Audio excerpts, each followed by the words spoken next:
How we doing, people that somehow found this video? Today, I am talking about my new, fully kitted out Mossberg 590 that I finally finished installing all this stuff on. And I'm really excited because this is my first firearm I've ever owned. And I've been to guns, I've loved guns my entire life, and now I'm officially part of the community.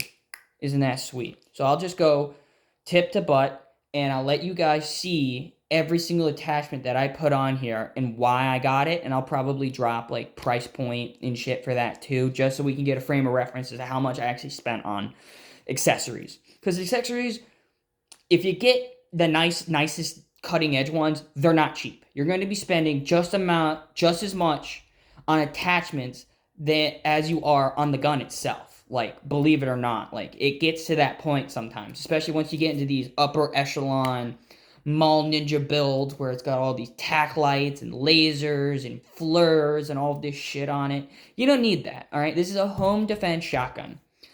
This is like worst case scenario, they catch me lacking when I'm sleeping, and I need something to defend my girlfriend, my dog, my property, my life, all that stuff. All that stuff is priority. None of this bougie shit that you can buy on here to make it look super fucking sealed out like you're a fucking Green Beret. We're not doing that, okay? I went with what was practical, what was affordable, and what is something that will not just benefit me, but my girlfriend too. Because like I said, I live with my girlfriend. So if I'm not home and she's by herself, and God forbid something bad happens and someone, tries to do some shit, she needs to be able to operate this gun just as effectively as I can. Maybe not as effectively, but effectively, to defend herself. So I bought a couple of things, nothing crazy expensive, but not cheap shit either. That's the thing I want to talk about. These aren't airsoft guns, okay? These aren't toys. These aren't cosmetics, okay? This has a purpose and a function. And if you put attachments on here that do not suit that function or purpose, it's not going to end well for you. You're going to probably waste your money. You're probably going to break the thing you threw the gun on, and you might end up breaking something on the gun too. So now you're wasting more money. So be smart, be logical, and be cheap, like me, okay? So this is what I did. We're going tip to butt. Okay, first things first, I should just show you the whole gun. This is a Mossberg 590, not the A1 series, just the 590. Made in Texas, love it. Beautiful gun. A little bit of Mossberg history. Did you know that Mossbergs were actually the first shotguns that private security really adopted and implemented before the police?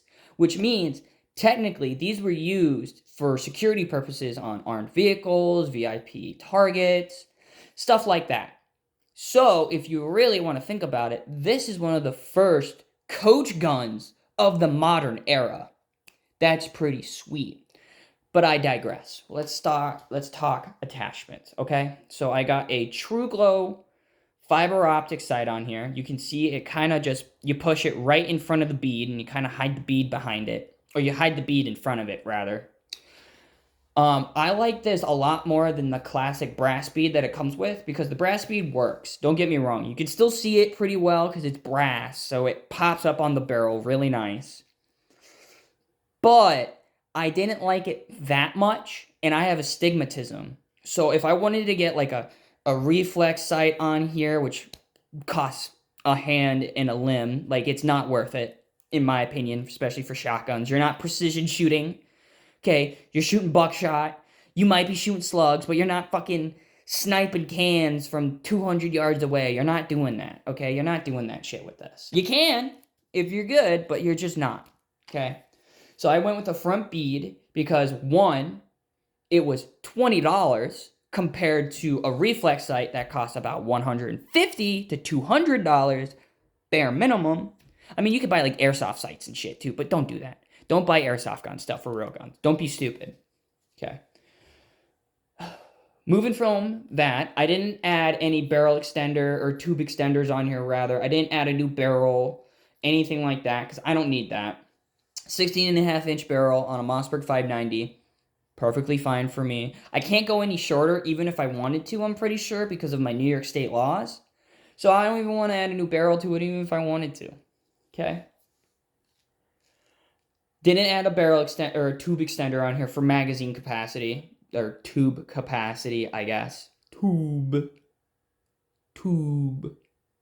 Anyway, I didn't add that because I didn't think I needed it, because I'll show you in a second. I got another way of reloading, and so I don't have to worry about adding extra weight on here or having like those ugly ass barrel extenders go past your barrel, or the tube extenders that go past your barrel, and it just looks dumb as shit. Like, I'm just not doing that.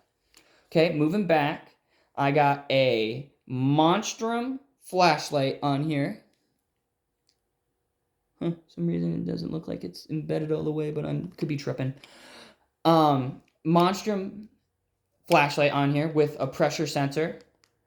I can't recommend a pressure sensor flashlight on your shotgun enough, because the last thing you want to do is you pull out your shotgun, you load it. You know, you're hearing shit ruffling in the, I don't know, downstairs, and you're like, what the hell? And then you flick on the switch and alerting everybody in your house, or at least in that room, probably everywhere in the house too, because you can see the lights from other rooms, whatever, that someone just walked in and you just caught them red-handed. You don't want that. You don't want to get caught lacking like that, okay? With this flashlight, you can just, okay, I'm gonna point the gun in a dangerous direction, but don't worry, safety's on, tube's empty, barrel is empty as well, okay? When you aim the shotgun, all you gotta do is flick this on once or twice, and that's enough, because now you're in your own house. You know the layout of your house. You know the layout of the rooms in there, you know? You get a quick picture of everything in your room, and then everything that's not supposed to be in your room. So you know exactly what's not supposed to be there and where it is in that exact moment. Now, from there, you can, how do I put it? Assessment. You can assess the situation a little bit better that way. That's really cool. And I recommend a flashlight. And it was only like $20, I think. Oh, let me back up. $20. This front end was probably about $80. I got it for a deal on Gunbroker. Because it's not the black one, it's the, that cop weird, I don't even know what to call it, like green tan color. I don't even know. It's like a tan, olive, I guess. I don't fucking know. But yeah, this was like $80. I upgraded the pump because I hate the Mossberg pumps. I think they look ugly as shit. I don't like that they're plastic, and I don't like how there are two bars on either side of this that go like that run up and down your barrel. Or at least not your barrel. It's for your pump.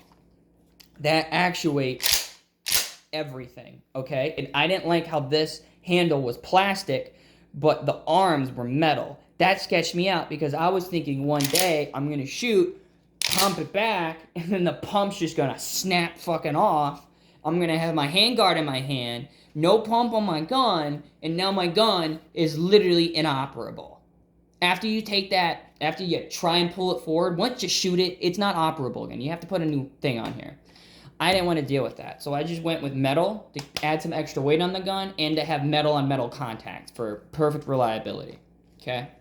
Moving back more, I bought some, I'm going to say cheap, not as in like poorly made, because it's really hard to fuck up adhesive and Velcro. Like, it's really hard to mess that up.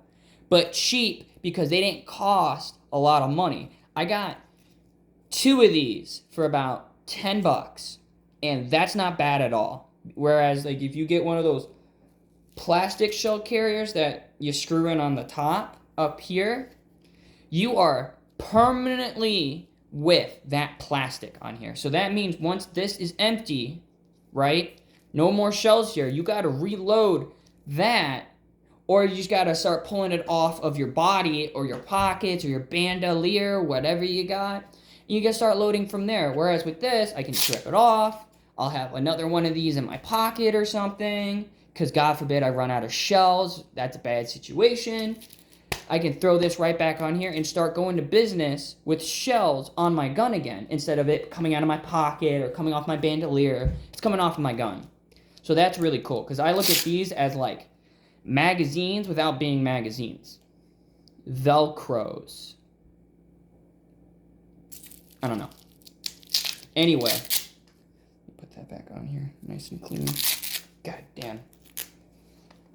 My OCD makes me want to have to line this up perfectly every time.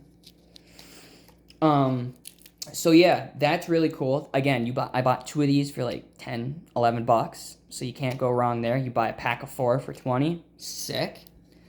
I didn't change any of the trigger group or any of the receiver or any of the internals, really, because I'm not a gunsmith. I barely know what I'm doing stuff that I do for a living, let alone stuff I do for fun. So that means I'm not fucking with stuff that helps make sure the gun doesn't blow up in my face. I'm not touching that stuff. That is beyond my understanding as of right now. So right now, I'm not changing any of that shit. The only thing that I would say is like a sketchy change, as in like, this might stop working on me because I'm an idiot and installed it wrong. But I know I didn't. But like, if anything would go wrong on here and it would be like a fundamental failure, it would be the safety.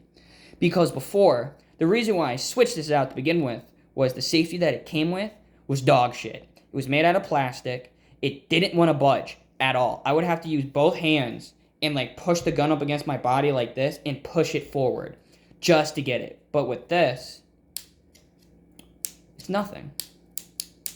That's what you want. That's what you want. Okay? If your safety sucks, get that fixed first. That is priority, because if you can't take your gun off of safety, this is just a hunk of metal that looks cool. That's all it is. Okay? Make sure your safety works. Okay? And then the last thing that I bought, which is the most expensive out of everything on here, like, I could have just bought this and I would have been fine though. Okay? Because that's how fundamental this is to me. Other than the safety being fixed, like, get that fixed first, this is like number 2. Okay? I have a Magpul SGA stock on here. And I'll tell you about why I got it. Okay? First of all, everyone on YouTube sucks Magpul off so hard because of their stocks. People love them. People can't stop talking about them. They're apparently the most comfortable, the most reliable, whatever. I've never shot my shotgun before. I haven't shot it yet because, like I said, I wanted to make sure I had this kitted first before I started shooting it, to make sure that I was comfortable and safe doing so. The reason why I got Magpul is because this guy right here, that line here, that first line here, that is all padding. That's all rubber, okay? So that is going to make comfort shooting much more of a thing, okay? I love Mossberg. I think their history is really cool, and I love my shotgun, and I'm so glad I bought a Mossberg. But I'm also so glad I spent $9 fucking buying a giant fucking screwdriver to take the shitty ass Mossberg stock off of this fucking thing. Okay? The install and uninstall of Mossberg stocks are dog shit, and I hate it. And they need to fix it. But that's just me. The reason why I got this is because, other than this whole rubber rubber padding situation here, this screw right here, you just unscrew that guy, you can pop this whole rubber piece off, and it'll be like 2 long arms with a thin, like, piece of plastic in the middle. It kind of looks like a disc, like a floppy disk almost. You take that out. You can add, you see that little gray piece right here? That's a buffer. So it comes with 4 total buffers. And each buffer, I believe, is about 1/2 inch. So technically, you can add about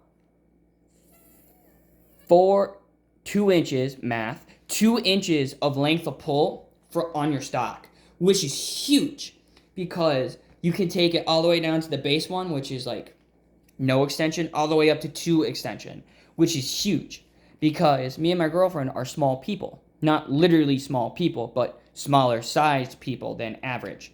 I'm like 5'5", so like having that length of pull being like that much shorter and that much more convenient for me. Like before, I can't do it now because I don't have the stock on here, but before, my finger would be like right here. Like right here before. Instead of up here where it naturally sits, it was down here.